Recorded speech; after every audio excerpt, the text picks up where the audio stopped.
NGT, national green tribunal, जिनकी जिम्मेदारी है कि पर्यावरण की देखभाल करें और गड़बड़ हो तो उस पर एक्शन लें।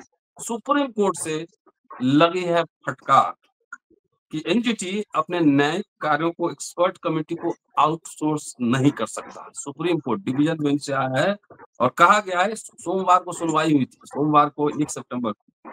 एनजीटी की आलोचना करते हुए सुप्रीम कोर्ट ने कहा कि वो अपनी जिम्मेदारियां बाहरी समितियों को सौंप कर सिर्फ रबर स्टैंप की तरह काम कर रहा है। मामला ये सुनवाई हुई थी 1 तारीख को और जस्टिस मनोज मिश्रा और जस्टिस उज्जवल भुयान की खंडपीठ ने ये फैसला दिया, क्योंकि बहुत सारे कॉर्पोरेट्स की नजर जमीन पर है, लैंड पर है, इसलिए कई जगह पेड़ काटने के तमाम इस तरह के मामले आते हैं और मामला एनजीटी तक पहुंचता है। एनजीटी एक ट्रिब्यूनल है, न्यायिक ट्रिब्यूनल है और उसको फटकार लग रही है। क्या है मामला, पूरा समझते हैं। जेपी सिंह साहब, बहुत दिन बाद हम लोग बातचीत कर रहे हैं, सीधे चलते हैं। उनके पास लॉयर भी हैं, इसलिए कानूनी मामलों के जानकार भी हैं, तो जरा ये मामला समझते हैं। जी सर, नमस्ते सर।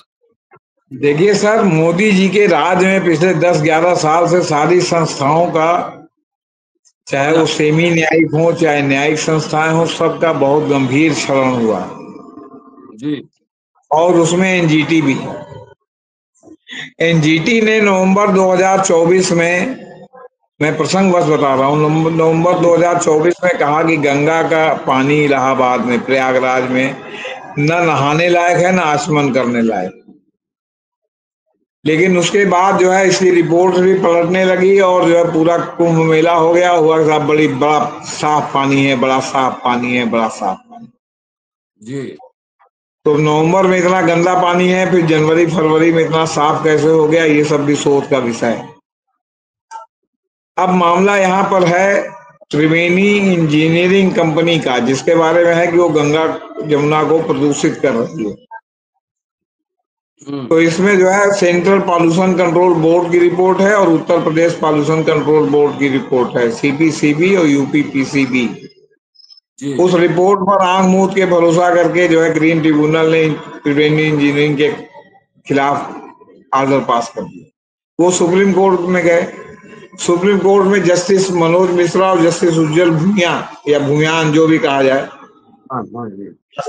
है ना, भुयान भी कहते हैं, भुइयां भी कहते हैं, कि पीठ ने मामले की सुनवाई की, जिसमें आरोप लगाया गया कि अपीलकर्ता कंपनी अनुपचारित माने अनट्रीटेड वेस्ट का निर्वहन करके जल निकायों को प्रदूषित कर रही है। एनजीटी ने सेंट्रल पॉल्यूशन कंट्रोल बोर्ड और यूपी पॉल्यूशन कंट्रोल बोर्ड और जिला मजिस्ट्रेट की संयुक्त समिति की रिपोर्ट पर आंख मूंद कर भरोसा करते हुए अपशिष्टों के अवैध निपटान, निर्वहन में कमी और रिकॉर्ड बनाए रखने में विफलता जैसे कई उल्लंघन पाए। फरवरी 2022 में एनजीटी ने कंपनी को दोषी ठहराया और सितंबर 2022 में 18 करोड़ कुल कारोबार का 2% का मुआवजा लगाया। हालांकि कार्रवाई को प्राकृतिक न्याय और जल अधिनियम का उल्लंघन बताते हुए चुनौती दी गई, क्योंकि नमूने अनुचित तरीके से एकत्र और परीक्षण किए गए थे और जो है उन लोगों ने सुनवाई में कंपनी को मौका भी नहीं दिया। और ये कोई पहला आदेश नहीं है, इसके पहले भी सुप्रीम कोर्ट जो है एनजीटी को इस तरह के मामलों में फटकार लगा चुका है। जैसे कि ग्रेसिम इंडस्ट्रीज के मामले में सुप्रीम कोर्ट ने जो है वो क्या कहते हैं 4 दिसंबर 2024 को नेशनल ग्रीन ट्रिब्यूनल की आलोचना की कि उसने अपनी राय एक समिति को आउटसोर्स कर दी है और अपनी राय केवल समिति के निष्कर्षों के आधार पर ही दी।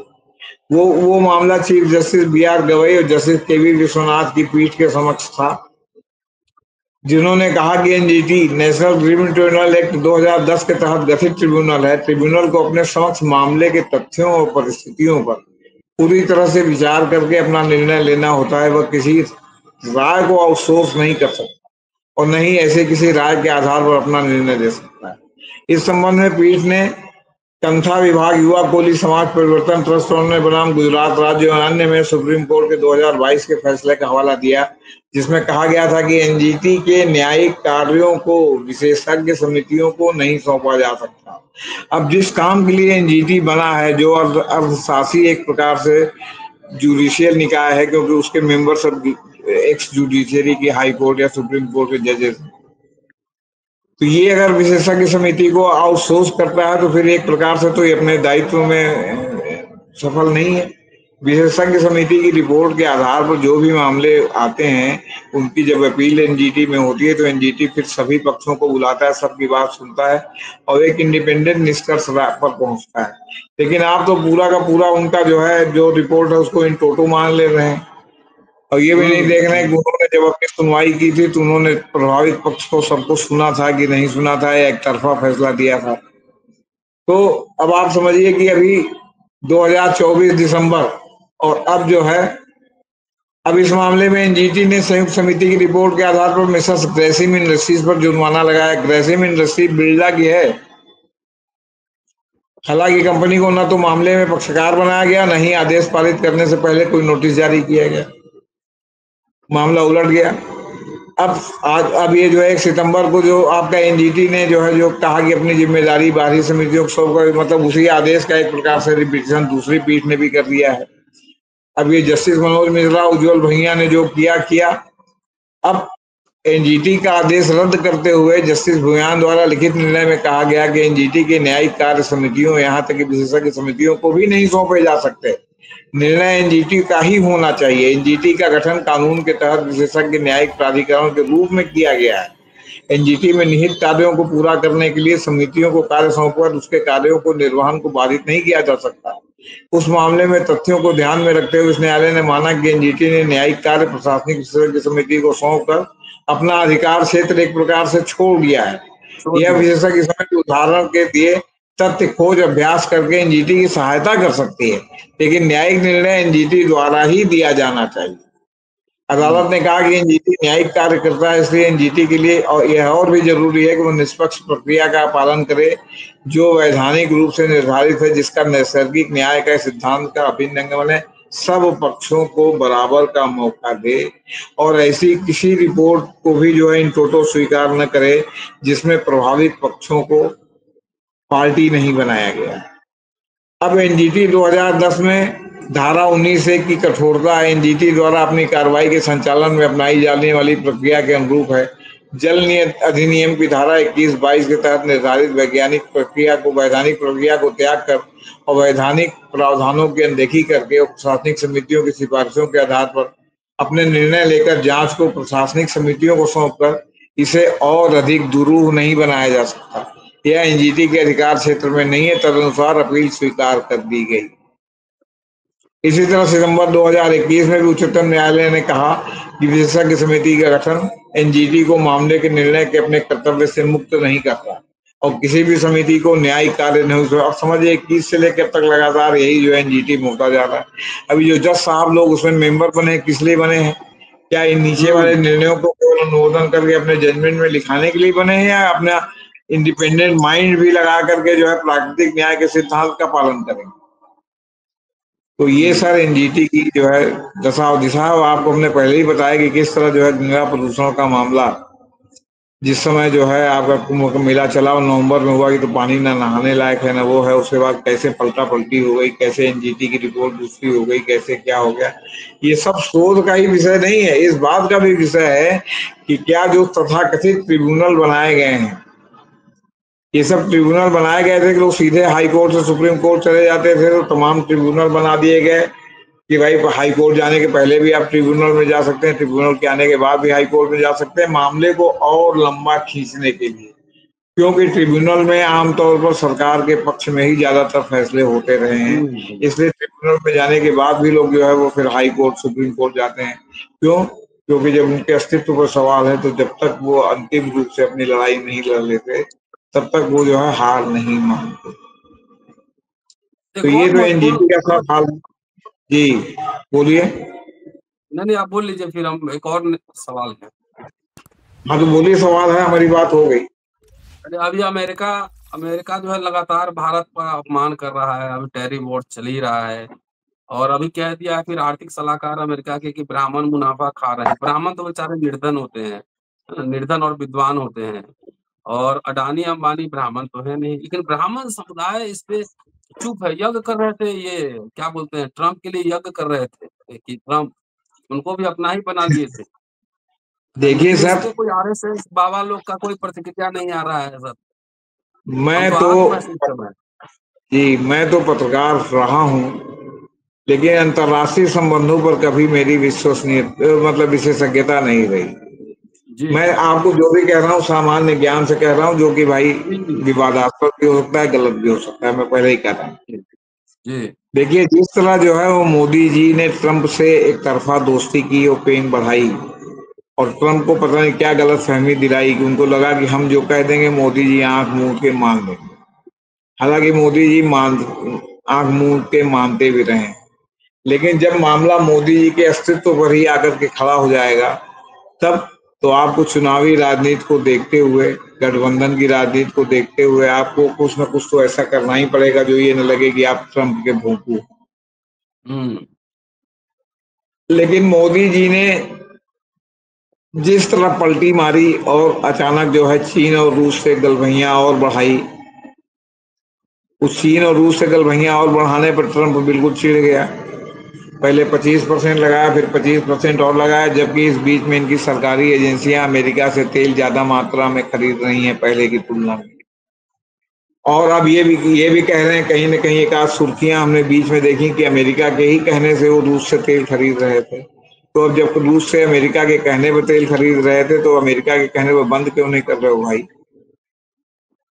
और अमेरिका शुरू से ही परम स्वार्थी और परम खुदगर्ज दोस्त रहा है। कभी उसने भारत का उस तरह सपोर्ट नहीं किया। पाकिस्तान को हमेशा बफर स्टेट बना के रखा, ताकि जो है वहां से बैठ करके आसपास चीन, भारत, इन सब जगहों पर अशांति फैला सके। और हमने तो विद्यार्थी जीवन में फुटपाथिया दुकान से खरीद के कई किताबें पढ़ी थी जो हिंदी में अनुदित थी, जिसमें था कि सीआईए किस तरह भारत में डिस्टरबेंस कर रहा है, केजीबी किस तरह भारत में डिस्टरबेंस कर रहा है, ताकि आपकी डिपेंडेंसी उन पर बढ़ी रहे। और आप ये हम्म बताइए, जिस रूस उसके बारे में कहा जाता है, पाकिस्तान के बारे में, कि पाकिस्तान खाने खाने को मुहताज है, पाकिस्तान के पास खाने के नहीं दाने, अम्मा चली भुनाने की स्थिति है। वो पाकिस्तान जो है आईएसआई है ना, क्या सर, हाँ जो हाँ पाकिस्तान, ISI। हाँ, जी जी आईएसआई जी। के माध्यम से भारत में जो डिस्टेबलाइजेशन कर रहा है, उसका पैसा कहाँ से आ रहा है? मेरा तो हम्म मानना है कि वो जो है बजरिए सीआईए या एफबीआई जो है फंडेड है, जो है इसका जो है सारा कार्यक्रम, ताकि भारत में डिस्टेबलाइजेशन मतलब बना रहे आपको। अब हम्म ऐसे में मोदी जी ने इस तरह की गलबहियां की हैं, ये किया, ये सब बड़े खतरनाक संकेत। इसीलिए हम्म नेहरू जी इन सब खतरों को पहचान करके तटस्थता की नीति पे चलते थे। और उनके साथ एक तटस्थ संगठन भी था, मार्शल टीटो साथ में थे, मिस्र के नासिर कमाल उनके साथ में थे, और भी लोग साथ में थे। लेकिन आपने यूनिपोलर विश्व में अमेरिका का पल्लू थाम करके जो इतनी भयानक गलती की है, जो भारतीय, क्योंकि आप मन दृष्टिकोण से बहुत ही मतलब नुकसानदायक है कि अमेरिका का आपको बफर स्टेट चाहिए पाकिस्तान, आप उस तरफ बन नहीं सकते। और आप जब बन नहीं हम्म सकते तो अमेरिका पाकिस्तान को छोड़ नहीं सकते, क्योंकि वहीं से अमेरिका ने जो है वो बगल में ईरान पर भी नजर रखी हुई है, वहीं से अमेरिका ने अफगानिस्तान पर भी नजर रखी हुई है, वहीं से अमेरिका ने भारत पर भी नजर रखी हुई है, और वहीं से अमेरिका ने चीन पर भी नजर जी। रखी हुई है। और तो और वहीं बैठ करके रूस को भी ताक रहा है। तो उसके हम्म बगैर अब अमेरिका में जिस तरह जो है अमेरिकी ड्रोन ने पाकिस्तान की संप्रभुता को नष्ट करते हुए ओसामा बिन लादेन को मार गिराया। मैं मार गिराने का विरोधी नहीं हूँ, लेकिन जिस सिस्टम से किया और जिस तरह पाकिस्तान सरकार को विश्वास में भी नहीं लिया, उस पर पाकिस्तान में जरा से भी जुम्बिश हुई, जो है वो क्या कहते हैं कि हम्म मतलब ये ट्रंप ने जो है उनकी संप्रभुता का उल्लंघन किया है, क्योंकि पाकिस्तान कर ही नहीं सकता। वो उन्हीं के रहमो करम पर जिंदा है। अमेरिका के वहां जो है आपका बेस भी है पाकिस्तान में। तो ऐसी परिस्थितियों में अब जो अमेरिका के जो भी थिंक टैंक है, जिन्होंने भी कहा कि भारत में ब्राह्मणवाद तो है, इसमें कोई दो राय नहीं, हम्म लेकिन वो ब्राह्मणवाद कारपोरेट नहीं है। कारपोरेट का जो ब्राह्मणवाद है वो तो भाई सब बिजनेसमैन है, और वो हमारे ख्याल से जाति से भी ज्यादातर उसमें ब्राह्मण नहीं, बल्कि आपका जो है बनिया, ग्वाल समाज, मारवाड़ी समाज, पारसी समाज, इन सब का जो है उसमें वर्चस्व है। अब रहा हम्म कि जो है आरएसएस और बाकी लोगों ने इस पे प्रतिक्रिया क्यों नहीं बरती, प्रतिक्रिया इसलिए नहीं व्यक्त की कि अमेरिका लगातार उकसाने वाली कार्रवाई कर रहा है और मोदी जी का ही मुंह सिला हुआ है। तो ये लोग बोल करके मोदी जी की मुसीबत बढ़ाना नहीं चाहते। ये लोग भले जितना बोलेंगे, अपमान हो जाए। हाँ भले जितना अपमान हो जाए, ये लोग बोलेंगे, लेकिन तब बोलेंगे जब मोदी जी या तो हटा दिए जाएं, और जो नए प्रधानमंत्री जो भी अगर बनते हैं तो बने तो क्या रोक सकते हैं, उसके आधार पर अगर इनको बोलना होगा तो बोलेंगे, नहीं तो ये चुप्पी साध जाएंगे। इसमें इनको महारत हासिल है। इनको केवल राजनीतिक विरोधियों को माँ बहन की गाली निकालनी है, और बाकी मामले में इनकी बोली जो है, बोलती इनकी जो है हमेशा बंद रहती है, और इस बाबा लोग मामले भी में चुप भी हैं। इनकी बोलती है। जी बाबा लोग भी चुप हैं। राम भद्राचार्य, अभिमुक्तेश्वरानंद। वो इसलिए चुप हैं क्योंकि वो कारपोरेट में, चूंकि ब्राह्मण नहीं है, डोमिनेटेड बाई ब्राह्मण नहीं है, कुछ कारपोरेट हो सकते हैं कि ब्राह्मण हो, तो जानते हैं कि ये बात गलत बयानी है, इसलिए ये जमेगी नहीं, चलेगी नहीं, इसलिए चुप्पी साध लिया है उन्होंने। क्योंकि इसमें चुप्पी अगर वो नहीं साधेंगे तो कहीं ना कहीं मोदी का विरोध करेंगे तो भाजपा का विरोध हो जाएगा। जी जी जी। चलिए सर, बहुत बहुत जी शुक्रिया। और दोस्तों, मैं तो बहुत आक्रोश में हूँ कि ब्राह्मण समुदाय का अपमान किया अमेरिका, और ब्राह्मण लोग शांत हैं। ये ठीक बात नहीं है। शुक्रिया, देखते रहिए अम्बेडकर। जी नमस्ते। Thank you sir.